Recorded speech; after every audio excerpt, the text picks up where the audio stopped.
বলিউডের বাদশাহ শাহরুখ খানের সঙ্গে দারুণ বন্ধুত্ব ছিল অভিনেত্রী প্রিয়াঙ্কা চোপড়ার। এমনকি বিবাহিত শাহরুখ খানের সঙ্গে একসময় প্রিয়াঙ্কা প্রেমে জড়িয়ে যান।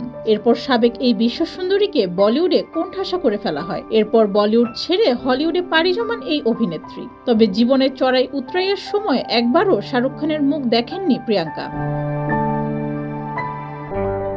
2006 সালে ডন সিনেমায় অভিনয়ের পর মূলত শাহরুখ প্রিয়াঙ্কাকে নিয়ে প্রেমের গুঞ্জন ছড়ায়। ডন সিনেমাটি এতটাই জনপ্রিয় হয় যে 2011 সালে এটির দ্বিতীয় পর্ব আসে। এরপর আর কখনো একত্রে কাজ করেননি প্রিয়াঙ্কা শাহরুখ।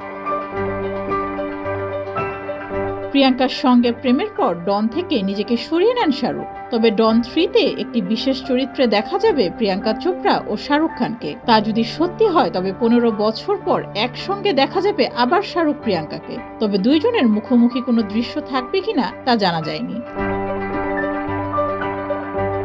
প্রসঙ্গত, গৌরীকে ভালোবেসে বিয়ে করেন শাহরুখ খান। প্রিয়াঙ্কার কারণে সে সম্পর্ক নষ্ট হতে বসেছিল। তবে শাহরুখ কখনো চাননি স্বামী স্ত্রীর মধ্যে ফাটল ধরুক। তবে শাহরুখ পত্নীর শর্ত ছিল প্রিয়াঙ্কার সঙ্গে কোনো যোগাযোগ রাখতে পারবেন না তিনি। গৌরীর এই শর্তকে অক্ষরে অক্ষরে পালন করেছিলেন শাহরুখ খান। এরপর আর কখনো দেখা যায়নি প্রিয়াঙ্কা শাহরুখকে।